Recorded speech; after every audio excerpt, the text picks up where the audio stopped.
Man, I gotta tell you, I'm having second thoughts here. Like, this is like totally the spot, right? The Bunny Man Bridge. Man, I've heard too many wild stories about this place. Relax, Tim, you're tripping. It's just a bridge, man.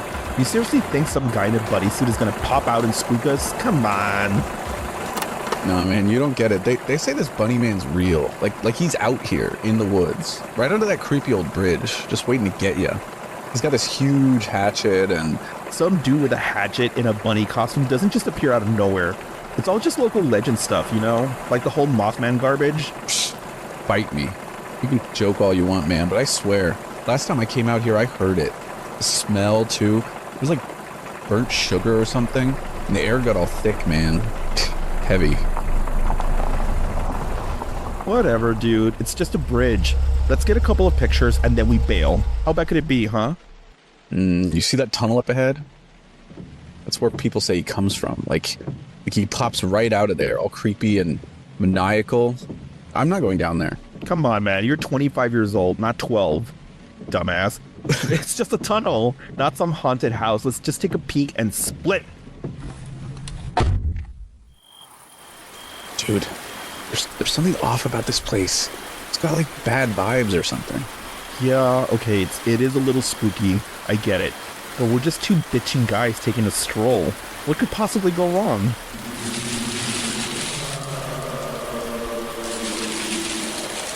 Dude, did you hear that? Something's out there. I swear I saw something move. It's probably just a raccoon or something. Chill out, Tim. You've been watching too many scary movies. That ain't no raccoon. That's something else. Okay, let's just take a quick look and head back. This is getting a little too intense.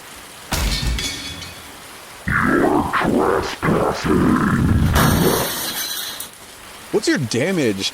Did he just break our window? Oh hell no. Who the hell is that? What the? Dude, I told you that was him. That was the Bunny Man. I can't believe this. Yeah, what the actual? That was a guy in a freaking bunny costume and a hatchet. Holy crap, he broke our window. He's coming back, man. We gotta get out of here right now. Okay.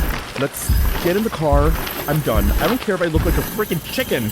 I'm not messing with that guy.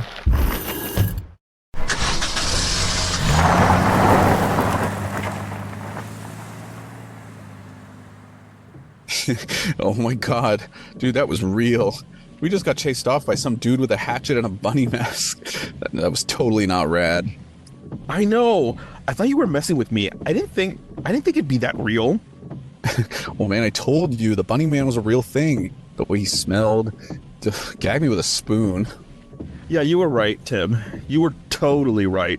I'm not going anywhere near that bridge again. No way. I think I'm done with haunted bridges, man. I don't care if every other one in Virginia has a ghost or whatever. This is the last time I trace some crazy legend. Look, let's just take a chill pill and change the cassette to something else. Oh, how about this one? I found it outside a local flea market. It says Titty Bitty Hours. That's itty bitty horror, you dipstick. Put it in and let's see what it's about.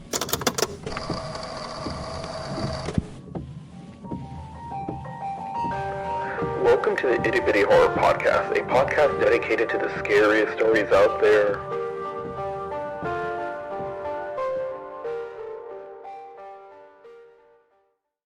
Tim. Always after our skits. Tim. Did you feel spooked about, from the Bunny Man for this skit? Oh, I did. I mean, just the idea of a Bunny Man, too, is so creepy anyway, but especially this skit. Yeah. We're taking it another notch here with our acting. I feel like we should be cast somewhere. We really should. And where's our Webby Award? Where's our Webby? I also, by the way, off topic, I hate when people say, oh, Louise and Tim were casted or something. But anyway, you know what I'm talking about? Yeah. No, I don't. Or people like on Twitter and everywhere is like, oh, Sabrina Carpenter was casted in this film. I'm like, that's not the right word. No, it's cast, not casted. Yes. Well, anyway, welcome to the Itty Bitty Horror. Welcome to the Itty Bitty Horror Podcast with Luis and Tim. In this podcast, we discuss everything from horror movies to the scariest tales out there with a touch of humor. In today's episode, we're going to cover one of the wildest and obscure stories out there, and that is the story of the Bunny Man. Tim, what do you know about the Bunny Man? Well, I heard you gasping, so I'm assuming you know something. You must know like 3 paragraphs worth of knowledge regarding this. 3 paragraphs. I'm gonna say no, I don't know 3 paragraphs, but I will say it's a scary idea. And there was a CSI episode, CSI Las Vegas, many years ago when I watched it, and there was a guy who wore a bunny mask and he was like a murderer or something like that. And honestly, Really? it scared me. Yeah. I wonder if that was influenced by that. I'm pretty sure it was, yeah, because I heard about that Jake Gyllenhaal movie that was kind of inspired by this. Oh, I don't know that movie. Which movie is that? Oh, Donnie Darko, of course. Oh my God. Yeah. I still haven't seen that movie actually, but I really should. Neither have I. But on the list. I've heard from my research. Yeah, exactly. It's on the list, a long ass watch list that I have on Letterboxd. I know. Yeah, but yeah. So the Bunny Man is a bitch that haunts the woods. Just kidding. So okay. Yeah, no. I know what you're probably thinking, Tim. A man in a bunny suit wielding an axe or a hatchet. Sounds like something out of a low-budget slasher, right? All right. It's bitching, bro. It's totally bitching. No, but trust me, bro. The truth is far more disturbing than anything Hollywood could cook up. By the way, I'm drinking a Manhattan right now, so forgive me. I'm a little I can tell. Side. It's all right. It's me, God. Anyway. So for today's episode, Tim, we're going to cover the Bunny Man's background and some stories of folks that have encountered said Bunny Man. Are you ready? No, I'm so ready, but I'm scared too. Yeah, well, no. Put on your diapers because we're going to be delving in. I don't know. Yeah, we're going to be taking a deep dive. We're going to be delving, into the Bunny Man and see who was casted as him. Just kidding. So here's some of the Bunny Man's background. It all started back in 1970 when 2 incidents in Fairfax County ignited a firestorm of fear, one that's still stoking whispers today. These incidents, bizarre and frightening, gave birth to the tale of a man in a rabbit costume wielding an axe or a hatchet, always lurking in the shadows ready to strike. Most of the Bunny Man stories are centered around a place known as Colchester Overpass, which spans Colchester Road near the small town of Clifton, Virginia. Locals have long referred to it as Bunny Man Bridge, and it's there by the tracks that the most chilling parts of the story have taken root. What makes this legend so unsettling is its sheer unpredictability. The details change from retelling to retelling. The Bunny Man's name, his motives, the weapon he carries, the way he looks, and even the stories of his possible death. Some versions of the legend tell of gruesome killings, victims left mutilated. Other accounts claim that the Bunny Man's ghost, or an aging specter, rises from the place of his death each year on Halloween, a reminder of something dark and unresolved. Well, let's go back to where it all began, Luis. In the fall of 1970, Fairfax County historian Brian A. Conley, who spent years researching the origins of the Bunny Man, uncovered 2 unsettling reports, both of which occurred just 10 days apart in Burke, Virginia. The first incident took place on October 19, 1970. Robert Bennett, a cadet at the U.S. Air Force Academy, and his fiancée were visiting relatives on Guinea Road in Burke. After a football game that evening, they parked their car in a field just off the road, planning to visit an uncle who lived nearby. It was a quiet night, the car's motor running as they sat in the front seat. But then something caught their attention. A movement outside the rear window. They glanced out and saw something, or rather someone approaching. Moments later, the front passenger window was shattered. Standing just outside the car was a figure dressed in white. No, Llorona. No. Are you two mis hijos? I need you to get back into heaven. Like, don't drown us for your husband's affair. And they were like, speak English. Speak English, bitch. They called ICE right there. Oh, God. I can say that because I'm Mexican. Yeah, exactly. Okay, well. Anyway. So dark. Not that this story's not already dark, but... Yes. The man didn't just stand there. He shouted at them, accusing them of trespassing. "You're on private property," he yelled, "and I have your tag number." Panic set in, and Bennett quickly turned the car around, but as they drove away, they saw something horrifying on the floor of the car. A hatchet. When the police were called, Bennett gave a description of the man. He said the figure was wearing a white suit with long bunny ears, but his fiancée wasn't so sure. How can you not be? I'm sorry. If I am... let's picture it, Tim. Sorry, I'm going to go into my little tangent. Our listeners are like, oh, God, how many seconds do I have to skip so they can get back to the story? Many, and we're not going to tell you where it happens. Exactly. But, like, picture this, Tim. Okay. Let's say you and your partner met. Let's take a stroll. It's the 50s. Oh, yeah. Okay. You and your partner are in your convertible, and your partner, even though you're both men, he has like that Sandy ponytail. Sandy? Danny? Yeah, and then exactly, and then your partner gets in the car, and then you drive up a hill. It's like, oh, let's go to Lover's Lane. Oh, And yeah, just, Lover's like, Lane. That place is the ultimate. Yeah, let's make out and do stuff.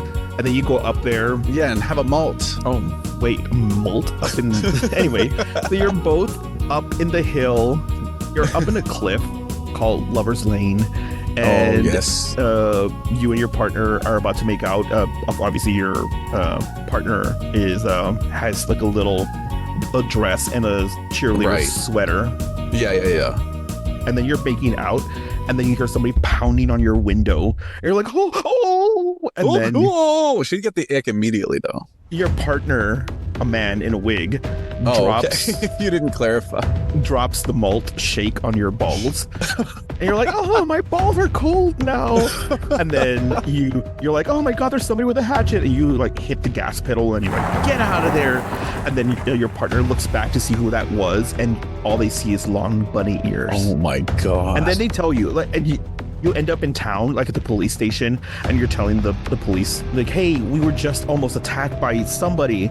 And then the cops is like, well, what did he look like? What did they look like? And then your partner goes like, they have long bunny ears. Would you break up with him at that moment?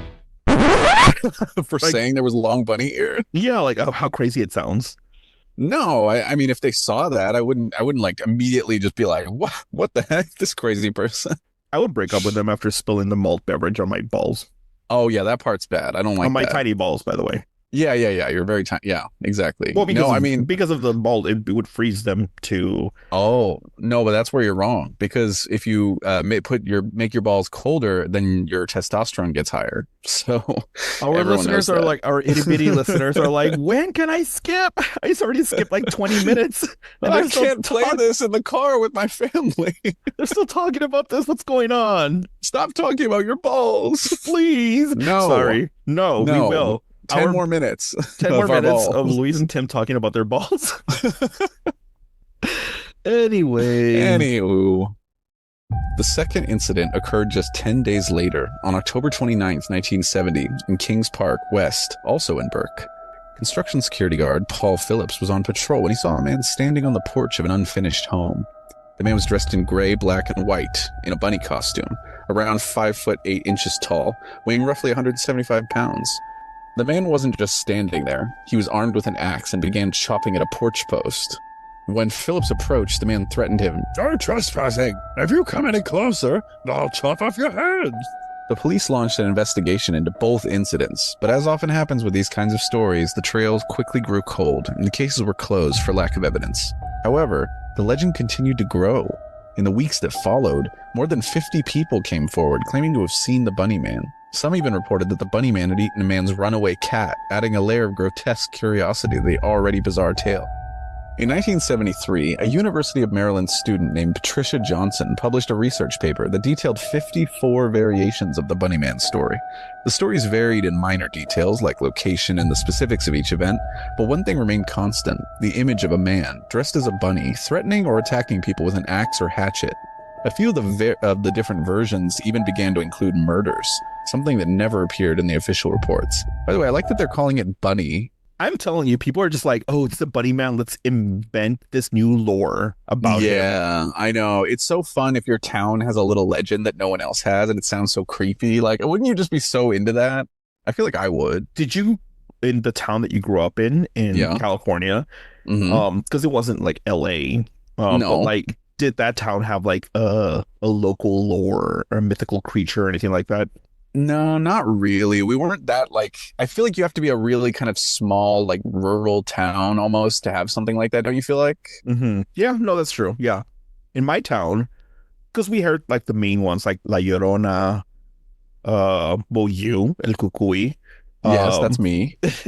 El Chupacabra. You know, we had all these like main, quote unquote, mainstream cryptoids, not cryptoids, Cryptid. but cryptids. I think it's called a cryptid. Although honestly, I didn't learn that word before this podcast. I had never heard that word before. No, it's a cryptid, but I'm drinking a Manhattan right now. So anyway, but we had a monster in our hometown. Oh no. Yeah. Mm-hmm. And it was you. Yeah. Well, no. Yes, halfway, but I don't know what that means. We had a monster in our hometown, and you're not going to believe me because you're thinking like, oh my God, you're making this up, Luis. I already don't. Local to our town, and it was called, well, first let me describe the monster to you. Oh. It was 6'9", white, skinny, okay, lanky, gangly, probably gangly, and the monster's name was. Here we go. Timothy. Stop. It wasn't me. I was a monster. Oh. You were a monster in my hometown, and people would be like, oh, you better not like eat Doritos alone by the Rio Grande because like the Timothy. Oh my God. Timothy will get you. Well, the Timothy will get you. And we believed it. So wow. What do you think about that? Well, you're not accusing me of being that monster, right? No. You are not the monster. Okay, just coincidentally was named Timothy and he was gangly. You're not gangly. Oh, thank you. Okay. Not anymore. No, news to me. Oh, I see what you mean. That's nice. You evolved. Yeah, or devolved. You're no longer gangly. Now you are like Mr. America. You're Mr. America. There you go. Oh, yay. Yay. Okay, listeners, you can skip to this part now if you want to skip all of our rantings. Go ahead, Tim. I will continue. Thank you. But as the years passed and the story spread, the legend morphed. By the late 1990s, with the rise of the internet, the Bunny Man found new life. In 1999, a user named Timothy J. Forbes posted a version of the story online, claiming that the Bunny Man was actually a convict named Douglas J. Griffin, who had escaped during a prison transport in 1904. What are you laughing at? This is serious. Well, his name was, anyway, Timothy. Go ahead. Oh, yeah. Real clever, Luis. Yes, there's other Timothys. No, you're the only one. Oh. So it was me. Yes. Got you. Proceed. According to Forbes, Griffin fled to the railroad overpass, where he began committing a series of grisly supernatural murders. This version took the Bunny Man legend to new, sinister heights, adding a whole new layer of mystery and horror. But according to Brian Conley, this version is nothing more than an internet fabrication. None of the murders mentioned in Forbes' story ever took place. In fact, key elements of the story, like the old Clifton Library, which Forbes claimed as his source, never even existed. So what's the truth behind the Bunny Man? Was he just a bunny? No. Why can't I read tonight? Was he just a bunny? How do I put this gently? Betty, you put the drama in Drama Queen. Oh my God. So what's the truth behind the Bunny Man? Was he just a man in a bunny costume causing chaos in the woods? Or is he something darker? Something far more dangerous than a simple urban legend? One thing's for sure. As long as people continue to retell his story, the Bunny Man will remain a fixture of Virginia's eerie folklore. And who knows, if you've ever been near that bridge on a dark Halloween night, you might just find yourself wondering if the Bunny Man is still out there waiting, ready to eat your Easter eggs. Who put that in there? Did you put that just for me to read? I added that last line. Ready to eat your Easter eggs. That so makes dumb. Zero sense. Oh, he's ready to eat your Easter eggs. Like, no. No, that was not part of his lore. Yeah, it's not at all. It's not mentioned at all in the history part. I know, seriously. Oh, Tim. So, what do you think of the history of the Easter Man, the Bunny Man, the Easter Man? Yeah. No, I mean, look, hey, this is how legends sprout. But I have to say, okay, one point in the story's favor, because you know how I feel like in a few past episodes I've been kind of skeptical. You've been Scully, yes. I've noticed. Yeah. You've been very Scully-ish. But go ahead. Yeah, you've been more like the Mulder, and I've been more of the Scully, just how it ends up. Yeah, but here it said at their city hall or whatever, when the town meetings were happening, that there were like 50, versions of the story, like 50 people telling different versions. And I was like, oh, okay. So like, that's a lot of people actually. That's a lot of like evidence. Yeah. That's more than like 5, Yeah, it's more than like Christopher Columbus writing on a diary, I saw a UFO. I know, like, even though his, what he saw was just like a light flash or something. Yeah, no, that's what I'm saying. Like, at least here you have like multiple witnesses. Yeah, exactly. I feel like it's a good amount of like anecdotal evidence. Yeah. Ooh, that sounds interesting. Yeah. Okay. Well, in this next part, we're going to go into, we're going to talk about 3 different stories that apparently are real life encounters of the Bunny Man. Oh, no. Tim, are you ready? No, I'm scared. Oh, well, make sure you change your diapers because we're going to go into a real dark moment right now in Bunny Man history. Should I buckle up my shoes? Buckle up your shoes and buckle up your teeth because we're ready to rock and roll. How about those? How about them apples? Oh, yeah, those apples are great. This next story is from Francis and June Oliver from February of 1949. It will be hard to imagine a more disturbing event for a growing community like Fairfax than the gruesome murders of a 37-year-old Frances Oliver and her 8-month-old daughter, June. On Thursday, February 24th, 1949, Mrs. Oliver and her daughter drove to Fairfax County in the company of her estranged husband, Charles. All were residents of the District of Columbia. Charles Oliver later told police that they had come to see the new lodge at a nudist colony to which Miss Oliver belonged. I'm sorry, but they all went to a nudist colony. That's kind of just brushed aside, like, to this nudist colony. Anyway. And they had an 8-month daughter. Like, we're okay. Anyway, you know God. What? I'm not even going to assume. No, let's just hope that she was left at home. Well, but like with who though? Because if the husband and wife went to the nudist colony, was the daughter left alone? Oh God, that's bad too. Well, I mean, then again, it was 1949. They did just leave people at home. Time. Yeah, you know what it's I mean? a different time. Yeah, Latchkey, you're right. You know, I don't know. Yeah. Upon leaving the lodge, the car became mired in some mud. The couple quarreled, and Miss Oliver took the child. I'm sorry, it's mired. You got to say that. What did they say? Mired. Oh. Upon leaving the lodge, the car became mired in some mud. Are you happy, Tim? I'm so happy. Thank you. Thank you. The couple quarreled, and Miss Oliver took the child and walked away from her husband and never returned. Charles Oliver spent the night in the car and got a ride back to Washington the next day. He returned with his brother-in-law and a friend to retrieve the car. Still finding no evidence of his family, the police were finally notified. An intensive search of the area was organized involving Fairfax County Police, Washington detectives, and Boy Scouts. About 5 p.m., just as the searchers were about to give up for the night, one of the detectives noticed that the ground on which they were standing on was very soft.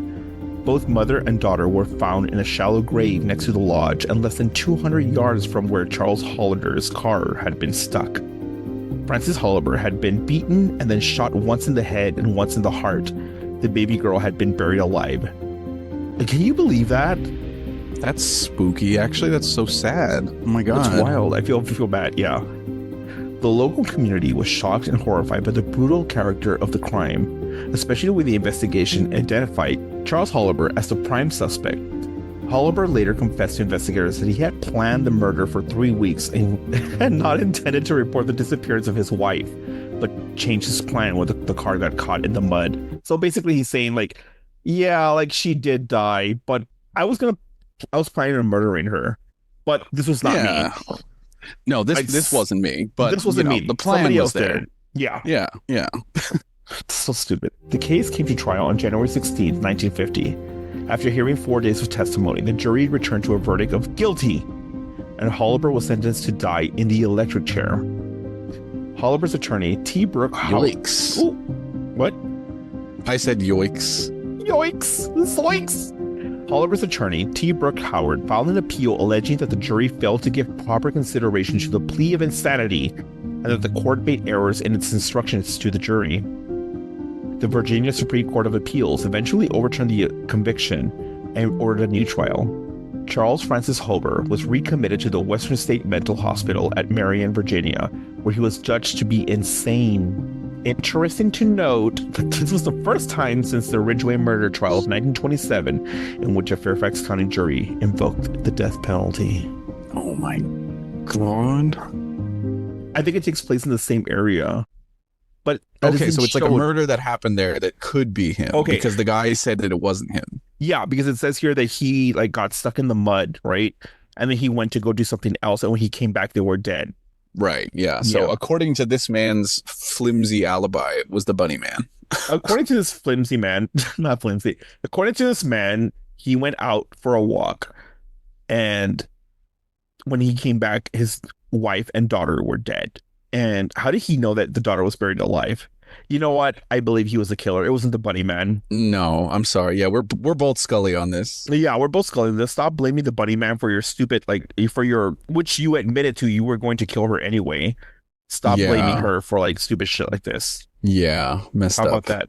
How about that? Apologies. We later realised that Mr. Holliber was the one that stayed in the car, while Miss Holliber and her daughter were the ones that left the car. Either way, we still think he's guilty. What do you think of the overall story, Tim? I mean, it's a sad story. Number one, obviously, that this happened, and also, like you said, I feel like it's not really that credible that it's the Bunny Man. I mean, other than it's in Virginia and kind of in that area, but no, I'm not buying it. Sorry, you're not buying it. Damn it, Scully. Nope. Well, I agree with you this time. So you and I are Scully. So believe me. Yes. That means we both went to medical school. Yes, we did. We went to. I didn't go to FBI school to study medical science. Anyway, that's Scully saying that to Mulder. Yeah. Good quote. The next story is Tim. You will read this, right? I will. Go ahead, Tim. Here I go. In spring 2015, I, a male, took 5 of my friends, all female. Calm down, I'm gay. By the way, I copied this from Reddit, or from a different website. Sorry, called Fairfax Underground, and this is what they posted. So we're just reading straight off of what they wrote. Okay, yeah, because you're making me read this stuff. For the record, anyway, in spring 2015, I, a male, took 5 of my friends, all female, and then they say, calm down, I'm gay, there, as they had never been there. It was a Monday, maybe 9 p.m. when we showed up, and I wanted to get out and climb atop the bridge, as I had plenty of times before. Pulled the keys out of the ignition and sat for a minute telling them the tale of the Bunny Man, at which point they got kind of freaked out and decided to leave the car. Or, I'm sorry, they decided to stay in the car. Big difference. Stop paraphrasing a real story. We sat there and kept talking for maybe 5 minutes until someone in the back seat gasped and froze, staring out the back window at my side of the car. I turned to my right and looked at her and saw everyone else's faces freeze in horror, and the girl right behind me kind of yelped. Just as I realized what was happening and started to turn to see who might be approaching, someone started pounding on the back window as they moved toward my door.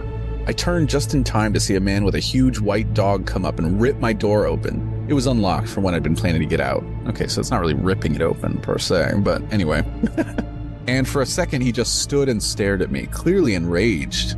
He started yelling at me that this was private property and we were trespassing. And before I had a chance to tell him we would leave, he started yelling at me to get out of the car. I was like, no. What the fuck, dude? We can just leave. You're being kind of crazy. And at that point, he lost his shit and started really yelling at my ear. And he saw my keys sitting on my lap and tried to grab at them, but I pushed his arm away and started yelling some profanities. He eyed the big metal cop flashlight I keep next to the seat and tried to grab that. But luckily, his dog was doing its own thing, and the leash pulled his arm away long enough for me to grab the door handle. He caught it just before it shut and was trying to force it back open, saying he was going to call the police, and I said likewise, and finally got the idea to grab my keys with my free hand and start the car, and I drove off while he was still holding the door, and then closed it after he had let go. So the man could have been dragged. Yeah. Imagine dragging that man. The guy's like, no, literally, you guys are on my private property. Yeah, he's and like fuck you, bro. Yeah. We're 2. We're 3. Likewise. We're 5 bitching people. Me and the girls. Even though they're the gals. I'm gay. It's fine. The guy's just like, keeps what? Clarifying. I feel like maybe he's not gay. He keeps clarifying. Because he keeps clarifying to the man in the bunny suit. Wait, he was in the I'm gay, sir. Go ahead. I watched him in the mirror as we sped away, and it really freaked me out to see he'd let go of the leash and begun sprinting after us until he realized he couldn't keep up, and then he just let out a raw scream. And just as we passed through the bridge, it looked like he was bending down to pick something up. I've always assumed he was grabbing a rock or something to throw at the car, but we cleared the corner before he could throw anything. I told my dad about it when I got home, and he actually made me call the police and report it, and the woman at the station sounded pretty concerned, which I wasn't expecting. After all that, I read up on the stories about a crazy man yelling about trespassing and stuff, and what's weird is the guy could kind of match the description of these other reports. What made it so confusing, though, was that he didn't look crazy or dangerous. He was maybe 5'10", white, maybe in his 50s, but he looked really fit and healthy, the guy says, and was wearing like a flannel and jeans and a baseball cap. Aside from the psycho behavior, he actually might have been kind of hot, lol. What? This guy, honestly, a gay guy, put them in a dangerous situation. They would not give a fuck. Of course. I know exactly, right? They'd be like, I know he's trying to murder me. And he's trying to murder me. He's low-key hot, right? Yeah. I know he's trying to murder me and my hags because he's exactly. But wasn't he kind of hot? Like, dude, like, come on. I still can't figure out where he could have walked up from, though. I've been checking my mirrors and peripherals the whole time when we were parked there, up to the moment when the first girl gasped, and all I can think was that he had to have walked straight out of that bamboo forest that's on the right as you first come through the bridge. We turned around and were facing the bridge, so the bamboo was on our left side. We were parked just before the concrete driveway on our right. Never heard back from the police about it. I've gone back a few times since it happened, but I won't ever park and sit around there again. I just drive friends through the bridge who haven't seen it before, then turn around and leave. Haha. All in all, made for a perfect story, but I still wonder what it would have been like if I had stepped out or if he'd gotten a hold of that nightstick flashlight. The only logical explanation is that he's a resident sick of kids partying down there, which I get, but to say he overreacted is an understatement. Not to mention he completely fed into the lore of the crazy man yelling at trespassers. Haha, dumb. Oh no, dumbass. It says, haha, dumbass. Dumbass. This kid wrote the story like he was texting a friend. I know, literally. He's like, haha, dumbass. Does he not? I know, like, does he not realize that what he puts out on the internet is eventually going to be read by... Featured in the Itty Bitty Horror podcast. Hello. And we're here and you are making us read unprofessional lines. How dare you? I know. It's specifically me. Making me say things like, haha, dumbass isn't very fun. Yeah. But anyway, what do you think of this story? I mean, I know you were the one who read it, but like, what do you think of this story of like this guy who went out into the woods or whatever and he got fist fucked? Just kidding. Did that happen? No. And then he got traumatized by a man in private property. He sounded like he wanted to be traumatized by that man. But how does this tie again? I did, by the way, to our listeners, I know you might be thinking like, what does this have to do with the Bunny Man? Well, guess what? I Googled it. Yeah. Google, my friend. Google.com. Heard of it? Google, my friend, told me that this was the Bunny Man story. Okay? How about that? All right. That's and this why. One, yeah, this one was called Bunny Man Bridges Stories. So, like, he did go to, like, that area. And he did mention that it could be the Bunny Man. Like, he said it by name. So Yeah. So how about that? Yeah. Although, I don't remember the Bunny Man being just a fit old guy who's attractive. Yeah. Oh, listeners, I apologize if we are harassing you today. Yes. Tim and I do too. Yeah, Tim and I apologize. We really want you to love us. Yes, please love us. Just kidding. No, but yeah, what did you think of the story? I liked it, okay? It was good. Yeah. What about you? Well, what do you have to add to it? Well, I just added like a bunch. I talked about the old guy, talked about how it was the Bunny Man. I said some things. I did. What a nice summary, Tim. What do you want from me? What is your summary? I want you to tell me if you think the Bunny Man is a just kidding. No. Do you think that the guy who was like harassing them and trying to like, attack this guy, even rip open their door that was unlocked? Do you think that was the Bunny Man without a costume? Like maybe it was his day where he was like, you know what? I got to put my bunny costume in the washer and dryer today. I can't like wear it today. And then I guess you're right. The Bunny Man has to wash it occasionally. Yeah, and then he saw a bunch of random kids going into the woods. And he's like, you know what? I'm going to harass them today, but this time I'm just going to wear my little flannel shirt and my little overall jumpers, whatever they're called. Overalls. I feel like I look kind of hot in them anyway. I look hot in them, and apparently, according to this, I do.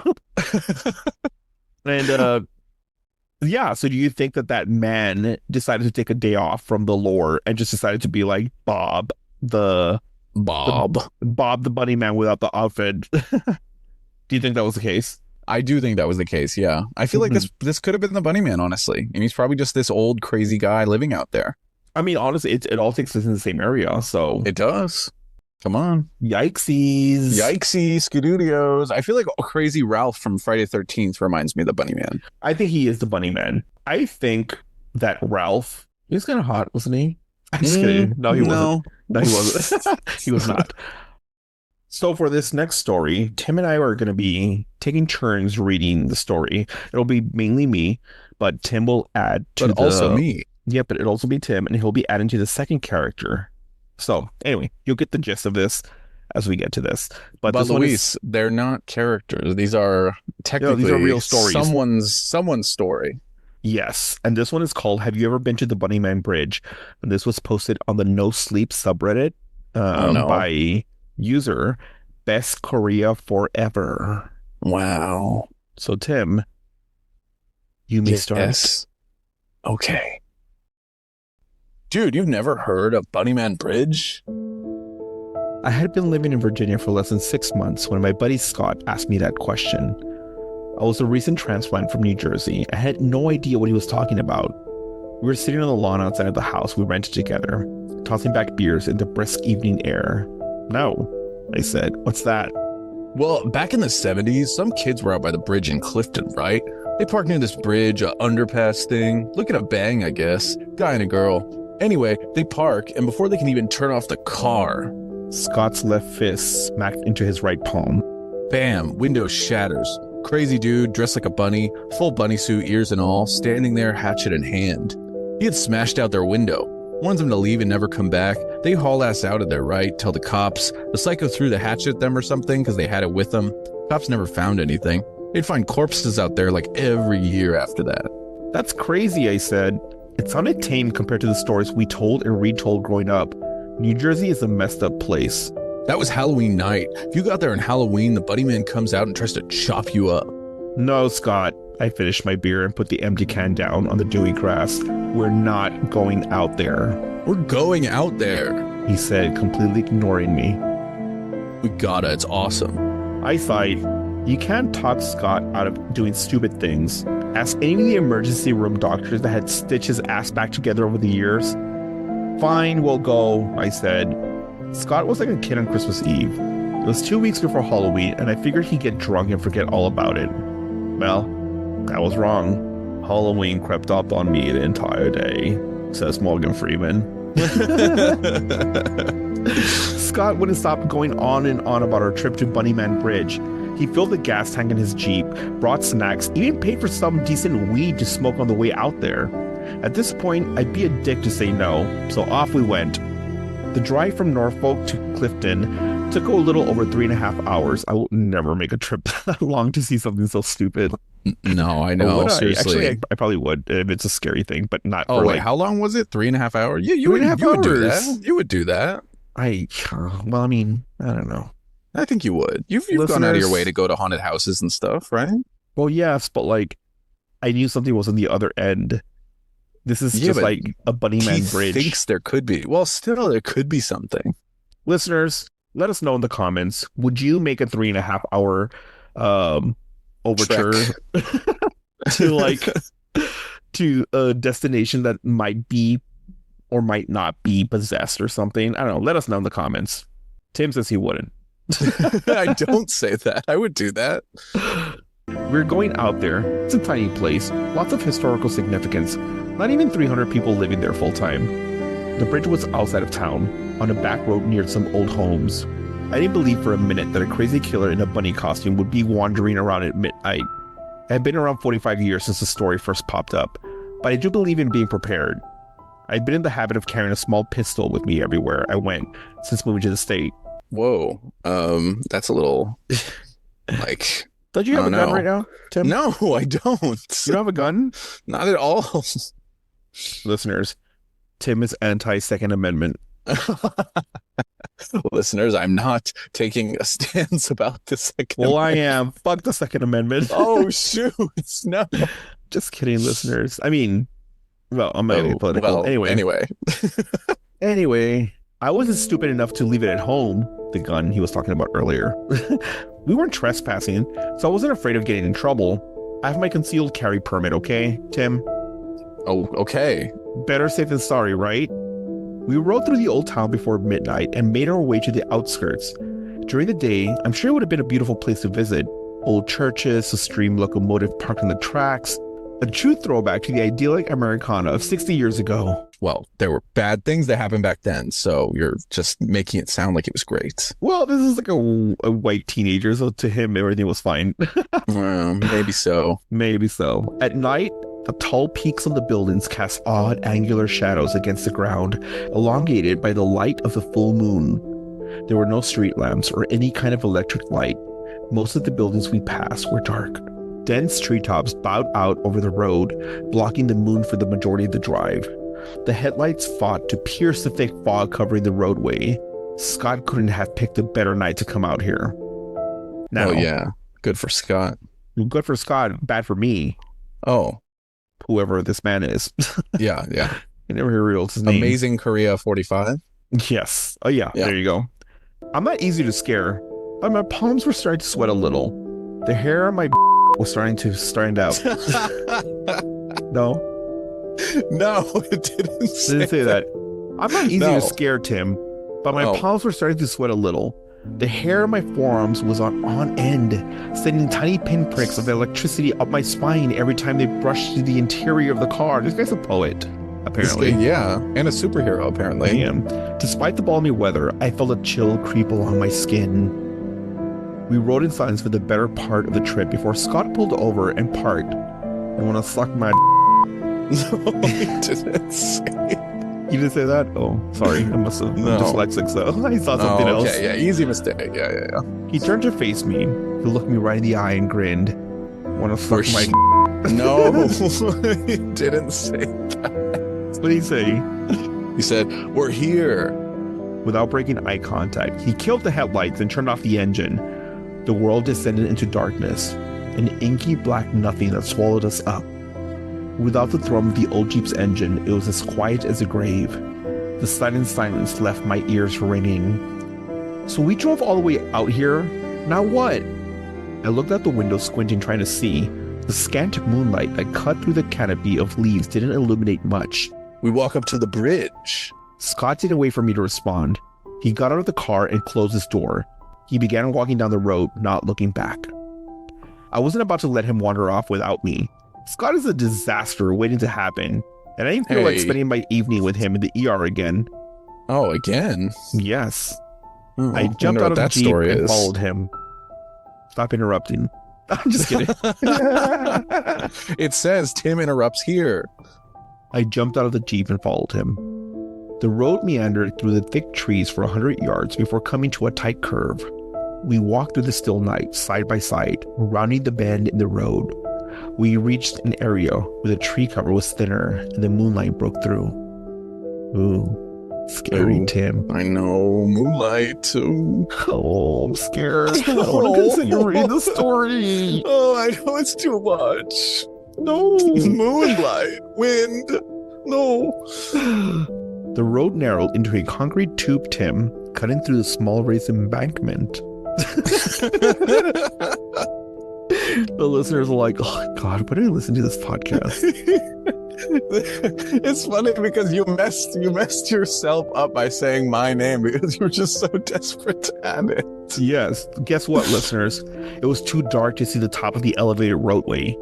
In the waning moonlight, the tunnel was a little more than a yawning black opening, flanked in a pale gray concrete. That sounds like your Yeah, asshole. you know all about it. Oh, damn it. Damn it. You beat me to the joke. What are you going to say? No, the same joke, just to you. Yeah. Yeah.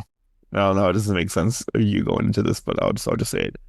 Bunny Man Bridge, Scott said with a sense of triumph in his voice. Because like we interrupted with a story, so it wouldn't make sense. I know, it's just funny if you said You would just say one word, 2 words. It's just like, no, because you were like, Bunny Man. Bunny Man Bridge, Scott said with a sense of triumph in his voice. He took out his phone. Oh, dropped my water. God. Anyway, let me go again. Bunny Man Bridge, Scott said with a sense of triumph in his voice. He took out his phone and turned to face me. Leave it to this idiot to take a selfie at a time like this, I thought. That sounds like you, Tim. Like, don't you like...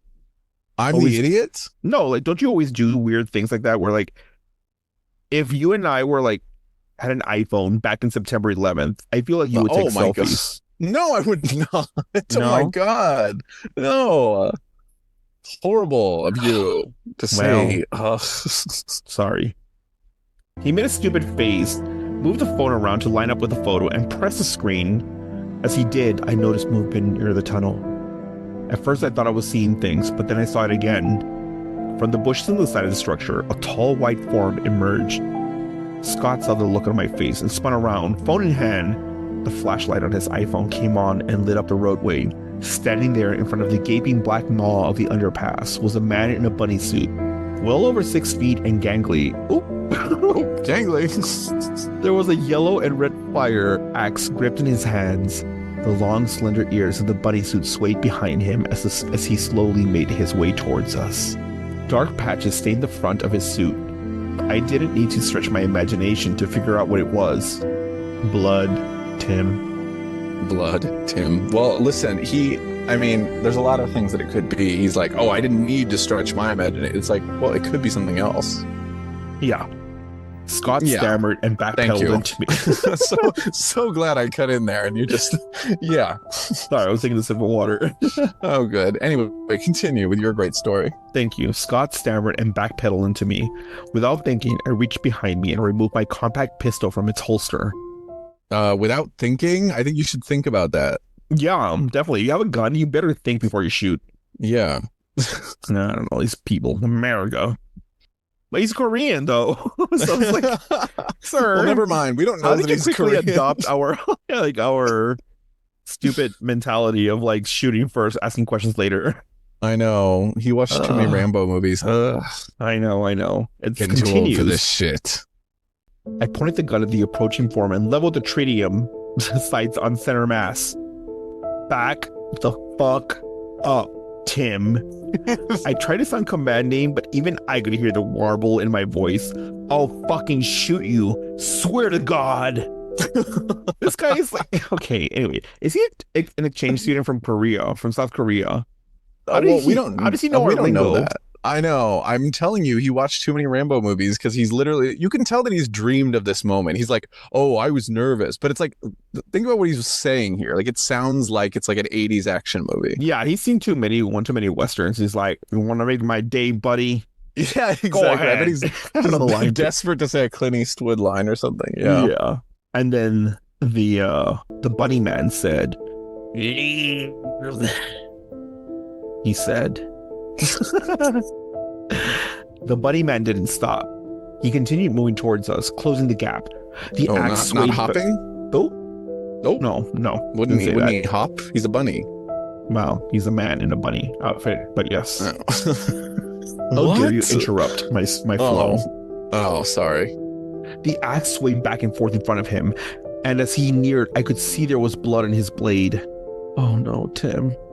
Blood and moonlight. Yes. I told myself to be rational. This was obviously a guy playing a prank on Halloween. He was trying to scare some idiots who came to see the bridge. Wait, was it Halloween? Apparently. Oh, well then yeah, it very much could be that. But most people would drop that shit in a heartbeat when there was a loaded gun pointing at them. But he kept coming. The movement was slow, but he kept pacing towards us. I couldn't see his face in the deep shadows, but I could tell. I knew that he was staring me in the eye. He's assuming a lot, and also maybe he thought it was like a prop gun for like Halloween. He was the Bunny Man. No, Wait, what do you mean prop gun? He's the one who came with a gun, not the Bunny Man. So he knew he had a real gun. No, but I'm saying his whole evidence is that if the Bunny Man saw the gun, he would be scared. But this guy wasn't scared. He's using that as evidence. Thought it was like a prop gun or something. Yeah, you're right. Because he's saying it was Halloween. Yeah. Okay, well, guess what? That's my point. He pivoted and ran full bore towards Scott, Tim. I didn't hesitate. I exhaled, relaxed my arms, and squeezed the trigger. Gently, of course, because I've been taught at the NRA. Yeah. I like that he says, I didn't hesitate. I'm like, maybe you should have. Yeah, I don't know. Well, then again, I mean, if he is actually trying to attack you, I mean, you know, I'm not saying that, but you know what I mean? Like, it could have been a prank. It could have. That's the thing. I'd probably run, maybe. Maybe. The recoil shook my already strained muscles. The Bunny Man staggered, slowed, and slumped down into the roadway. He had only moved a few dozen feet from the mouth of the tunnel to where he now sat. The scent of cordite tainted the cool night air. Crimson oozed from the front of his suit. This guy shot the Bunny Man. Yeah, I know, and now he's like writing about it like the crimson oozed out. Like, dude, like, you're admitting to murder. This man could have been just playing a little prank. He's like, you know what, I'm gonna scare these kids always coming to town. I'm gonna dress up as the Bunny Man and just scare them. And this motherfucker's like, nope, pow, pow, pow. Yeah, he's like, I've been waiting for this moment my whole life. It's like, why would you? Yeah. Who's preparing for that? You Apparently know? Scott and this guy who's no name we don't have yet. Yeah. Anyway, it continues. Crimson oozed from the front of his suit and joined the darker brown patch already there. The axe slipped from his grip, making a dull clunk on the asphalt. Scott stammered, mouth moving like a dying fish. He turned and insulting. How dare you? Isn't he your friend? Yeah, he's like mouth moving like a big dying ugly fish. He turned and ran back towards the Jeep. I kept the gun trained on the man and approached with caution. The bullet had struck him in the chest, but not in the heart. Still, I was sure he wasn't going to last long. I moved to the side, kicking the axe away from him. Scott, call the police, I yelled. He didn't respond. I let go of the gun with my left hand and reached for my phone. My right hand was still holding the pistol. It vibrated at the end of my arm. The man coughed and sputtered. Yeah. The man coughed and sputtered. Blood splattered his lips. Please. He choked out. He reached for his midsection. I assumed he was going to press his hand to the wound, but it disappeared into a pouch on the front of the bunny suit. I didn't notice it due to the dark, large smear across the front. His hand came out holding a furry black object. A rabbit, neck broken and head hanging limply to the side. He reached his arm as far forward as he could, which wasn't far, and tried to fling it to his side, back towards the tunnel opening. It landed 2 feet away with a sickening thud. He looked me in the eye. For the first time, I really took in his features. He was young, my age, younger even, clean cut. I don't know what I was expecting. Crazy eyes maybe? Homeless drifter meth mouth like Tim? I'm not sure. But it wasn't this. At least I don't have a mouth like a dying fish. Please. He coughed out again, motioning towards the rabbit. He opened his mouth to speak, but all that came out was a pain cry, followed by a wheezing, gurgling sound. I had hit him in the lung, Tim. Oh no. I stared at the rabbit, trying to understand the situation. I was in shock. Looking back on it, you never know how you're going to react to the fucked up situations life throws at you until you're there. That was the first time I paid attention to my surroundings since I initially saw him. The moon had shifted and I could see the opening of the tunnel now, and the large black fingers splayed on either side of the concrete. The opening was at least 12 feet wide, and somehow these hands were grabbing both sides at once. Hands that had to be a foot long. Easy. 2 tiny red orbs danced in the darkness, the light refracting and giving them an odd pale glow. 2 tiny red orbs? Yeah. Sounds like your balls. I don't know what I'm talking about. Sorry. When they're cold from the milkshake. Yeah, it's from the the milkshake you spilled on the... Anyway. Yeah. That's when I first heard the scratching. Are you here visiting UFOs? I'm an alien. No. No, it doesn't say that. Slow like the labored dragging of heavy furniture across an ancient wooden floor, followed by a ticking, tapping sound. The Bunny Man heard it too. His eyes grew wide, his mouth trembling. He attempted to speak again, but all that came out was that wet, rattling cough. He fell over trying to reach for the rabbit. This is so gross. He's like watching this man just like sputter and cough and wheeze, and he's just like, oh, what's he gonna do next? Like, I'm not sure why I didn't run for the Jeep. I sincerely wish I had. Phone and gun forgotten, Tim. I grabbed the rabbit carcass. It was still warm. I threw it with everything I had left in me into the dark opening. The silence grew palpable. and the tapered shadow figures retreated into the tunnel. I heard a sickening crunch. The dragon started again, retreating to the depths of the darkness. I looked at the bunny man, laying on the ground, laboring to breathe. His face relaxed and he smiled. His unfocused eyes locked onto mine, and he looked relieved. "Your problem," he said, and then laughed. The laugh turned into a gurgling, choking noise, and then he laid still. I walked to Scott's truck. He was jerking off, and found him. It doesn't say that. No, and found him curled up on the floor in the backseat, crying. I regained my senses. If you act like that's actually what it says, then that's pretty funny. He was, yeah, exactly. He's crying while he's in the back. Huh? Like he's crying while he's in the back jerking It off. says here while he's jerking off. Yeah, exactly. Oh, I had a bad experience with Leona. With Lorena. She said she was from another universe. I regained my senses enough to call the police at this point, Tim. They came out, took our statements and my pistol. They held us for a while. The bunny man was a student who had been living in the area. We didn't find out much else. They found 2 more dead bunnies in the pocket of his outfit. They determined I had fired in self-defense, and I wasn't charged with any crime. Scott never asked to go to the Bunny Man Bridge again. He moved out a few months later, and I haven't spoken to him since. He's just like, yeah, that guy was a little too quick to you shoot someone. You killed a man. Why would I talk to you again? Like, why would I down. ever want to be with you? Yeah, I don't want to be your roommate anymore. Fuck you. Yeah. Time went by. My therapist told me that I imagined the thing in the tunnel, that it was my way of coping with killing a man who intended to do harm to me and my friend. I began to believe it. October came again, and Halloween passed. Wait, I'm sorry. I have to interrupt. His therapist started to gaslight him and make him think he imagined it. So his therapist basically said, like, yes, you did kill a man, but the whole, after you killed the man, you know how they had like this weird stuff that was happening in the background. It's like, oh, the fake Bunny Man and the guy both saw the real Bunny Man, apparently. And she's telling him, like, I don't think that's true. I think you imagined it. Yeah, that's like kind of messed up, no? It's like, how about you just listen to me, bitch? Yeah, listen to my story before you start telling me I imagined this. Asshole. Exactly. Yeah. Jeez. Make sure you find the right therapist. Our sponsor today is killthetherapist.com. No. BetterHelp.com. No. We shouldn't actually say that. No, they really are not our sponsors. We wish, but no. Nobody's sponsoring our episodes yet. Not yet. Not yet. Soon. Soon enough. CVS Health foot cream with shea butter. I say that I love CVS Health foot cream. I have that in front of me. That's why I'm saying it. Oh my God. Well, it's to relieve dry feet. Anyway. TMI for people that know they sometimes have dry feet. Anyway, October came again and Halloween passed without incident. I was curious though about why I never heard anyone talk about the real Bunny Man after what had happened.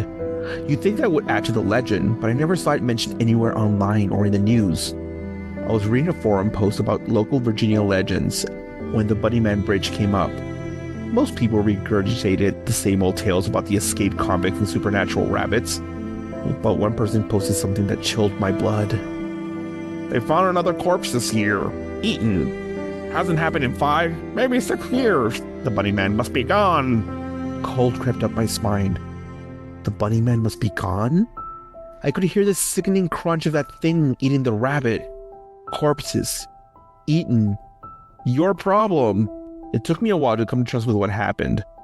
I've spent the better part of this year driving to Clifton and walking through the tunnel during the day. I want to know every inch of that road before October. Nobody's going to die this year. I've already purchased a bunny suit and an axe. I'm not sure where to get the rabbits from, Tim, but I have time. It's only August after all. What the heck? So is this saying, that's the end of the story, by the way, to our What? listeners, is he saying that he eventually became the Bunny Man himself? I think he is. Oh, this guy's so full of shit. I believed this for a minute. I believed it until he said that he killed somebody. I was like, dude, this would be bigger news than you just be like, the cops saying like, oh, it was self-defense. It's like, dude, no.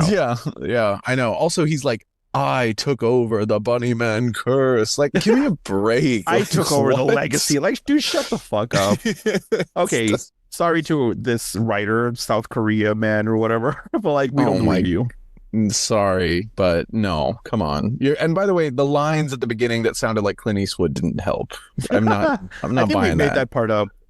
No, he said those lines. He was like, no, he said the F up. Yeah, he whatever. said back the fuck up, but I don't think Clint Eastwood ever said that in a Western. Like, no, but it sounds like him. Yeah, you know what I mean? Like he has like this attitude, this air of arrogance that Clint Eastwood would have in one of those spaghetti westerns or whatever. Yeah. Tim. Yeah. Do you think the Bunny Man lives in your neck of the woods? No, I don't. But I mean, I could probably take like a plane to Virginia and it wouldn't be too far. So, I mean, I would honestly be down to visit if you were. Yeah, no, it's close to you, but like, okay, picture this, Tim. Okay. Right now, you're sitting in your car. Yes. And then you hear a knock on your window.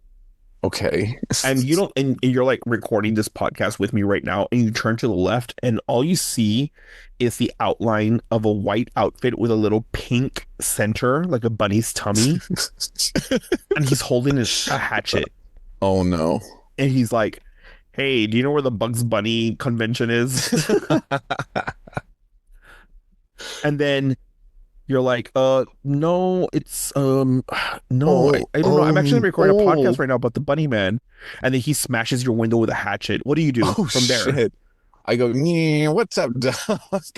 No, he smashes the fucking hatchet through your window. So obviously it's more than just some chill, what's up, doc? Like, I'm pretty sure you react violently, or I don't know. What You're would you right. say? I mean, God, I would scream. I would like back away. I would probably like wipe the glass off my arm and try to like move to the other side of the car and then pop out and like go call you. Me specifically. I don't know how I'm going to help you from like 2,000, 3,000 miles away. No, I for sure you first. I'd be like, it's Okay. the Bunny Man. I'm going to be like, okay, Tim, thank you for calling me first. Let's talk for 30 minutes about the funny scenario that you just went through, and then call the cops. All right. I'd be like, I love it. So, Tim. Yes. What would you do, though? You didn't answer your own question. Oh, okay. Well, if how about this? I'll lay out the scenario for you, yes, okay? Tell me. Okay, so let's say you're sitting at your favorite local restaurant with Regina, your friend, right? Yes. Yeah, and you guys are both eating tacos, let's say, right? Mm-hmm. Some sangria, and you're just kind of enjoying yourself, chewing your tacos, whatever. Like, you're enjoying it, and then all of a sudden, chewing tacos must be some really, really rubbery tacos. But okay, yeah, they're really rubbery tacos. It's a very inauthentic restaurant, right? Yeah, of course, yes. Yeah, and then all of a sudden, a guy pops in to the restaurant, and he's wearing a giant white bunny outfit, and has a big old pink tummy, and a huge fluffy tail, and big floppy ears, But on his face, he also looks like a bunny, and you can't tell where the costume ends because it just looks like he's a giant bunny. Oh, yeah.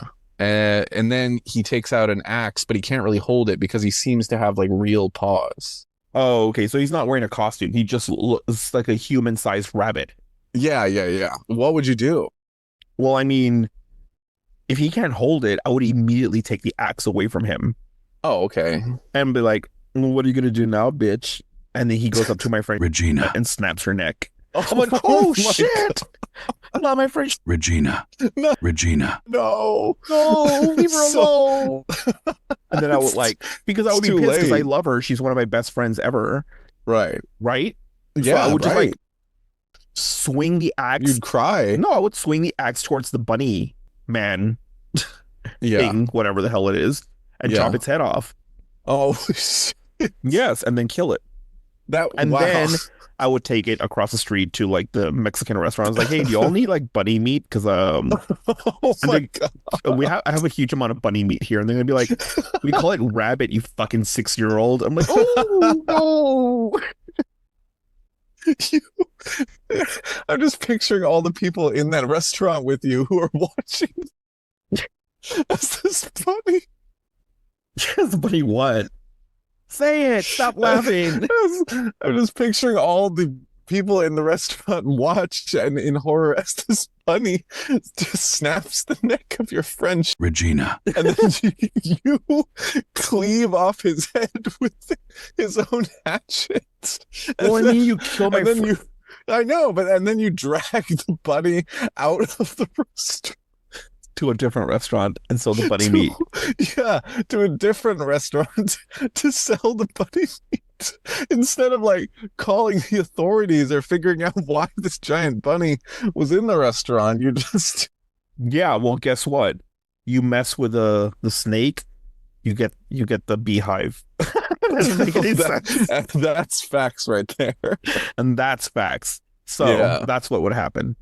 Oh, wow.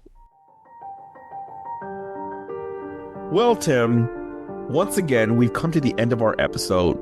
What did you learn today about the Bunny Man? And do you think we should go out and explore this story ourselves? I think we should. If you ever come to my neck of the woods, we will go to Virginia and we will find this bridge. And yeah, that's what we'll do. I feel like we wouldn't do that because I think we're saying that right now, like, ha ha ha, yeah, we'll do that. That'll be funny. Last minute, we're going to be like, should we just go to a Broadway play? Let's do something else instead. You're right. Well, we could do both. I'd be down to check out the Bunny Man Bridge. Okay. Well, this is me really saying we could. Okay. Listeners, if you have been to the Bunny Man Bridge, feel free to comment on our Spotify, Apple Podcasts, etc., or Instagram, and tell us about your experience and what you've seen at the Bunny Man Bridge. And Tim and I even share it on the next episode. If we can share the next episode. How about them apples? Yeah. How do you like them apples? Yeah, if you'd like to read more about the Bunny Man, I'll be posting the sources to these stories in the show notes. If you haven't done so, feel free to leave us a 5-star review, whether you listen to what? I was going to say whether you listen to our podcast or not. Whether you do, irrelevant to us. Please just subscribe. Yeah. If you haven't done so, feel free to leave us a 5-star review wherever you listen to your favorite podcast. If you have a story you'd like for us to cover, then email us at ittybittyhorror@gmail.com. As for next week's episode, Tim, yes, we're going to be discussing some real life stories of hitchhikers that have gone missing. Oh no, that sounds too scary. I don't think we can do it. Yes, I'm also going to invite my friend Azia to be on the podcast. So it'll be the first time that you meet my friend Azia. Two different worlds colliding. Two worlds colliding, both in your world though. Yeah, I mean, she's not a hitchhiker, but she likes to go camping. So it's not the same thing. Well, I think we need to have a hitchhiker on. Oh. Well, yeah. I know by the time that I went on a solo trip to Portland, Oregon, and I told my mom I was going on a solo trip because I wanted to go hiking. And then she was telling my brother that I was going hitchhiking because she got the words confused. Oh my God. She just heard hiking and assumed that meant hitchhiking. And she was like telling my brother, like, oh yeah, Louis going to Portland. And my brother's like, oh yeah, what for? It's like, yeah, he's going to go hitchhiking from San Francisco to Portland. And he's like, Mom, he shouldn't be hitchhiking. And I'm like, Mom, I'm not. I'm going hiking anyway. Yeah, I'm renting a car, Mom. I'm renting a car. I'm legit flying over there and then renting a car to go hiking anyway. Tim, are you excited for next week's hitchhiker story? Hitchhiker story? Ooh. I am. Ooh. Yes, it'll be fun. It should be. Listeners, thank you for tuning in. And remember, even the smallest chills can linger long after the story's end.